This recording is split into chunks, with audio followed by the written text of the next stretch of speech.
Dans Chainsaw Man, les démons symbolisent les peurs de l'humanité. En tête de liste des plus connus, on retrouve évidemment Makima, le démon domination, Power, le démon sang, ou encore le terrifiant démon ténèbres. Et bien sûr, le GOAT.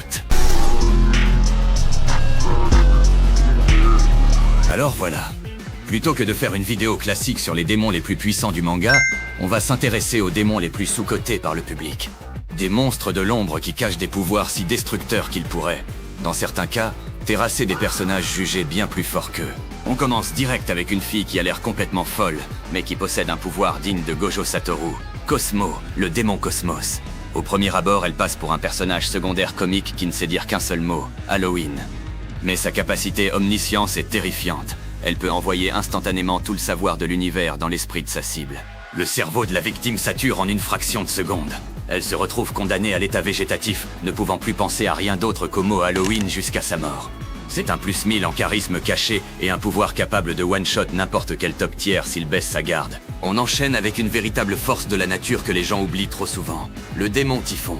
On le voit débarquer durant l'arc de Rez, et son design d'accoucheur géant suspendu dans le ciel est un pur cauchemar. Pourquoi il est sous-coté?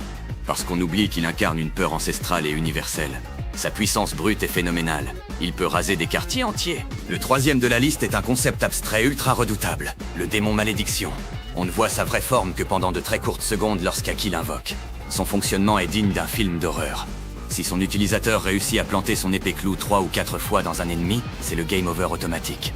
Un immense squelette apparaît et broie la cible. On passe à un ennemi de la première heure souvent résumé à un simple rival raté de Denji, Katanaman. Grossière erreur. En tant qu'hybride, il possède la quasi-immortalité du héros et une maîtrise du combat exceptionnelle. Sa technique de dégagement rapide est d'une violence inouïe. Il charge à une vitesse si phénoménale qu'elle devient totalement invisible à l'œil nu. Et on termine avec un choix qui va vous surprendre. Le démon flingue. Vous allez me dire, mais il est pas sous-coté. C'est vrai, mais on sous-estime l'impact géopolitique de ce monstre. Lors de sa première apparition, il a tué 1,2 million de personnes dans le monde en seulement 5 minutes. Il a redessiné la carte du monde et boosté la peur globale, rendant tous les autres démons plus forts. Le pire? Son corps est fragmenté et possédé en secret par les grands gouvernements comme une arme nucléaire mystique. Ce n'est pas juste un démon puissant, c'est une arme politique. Voilà pour ces 5 démons sous-cotés.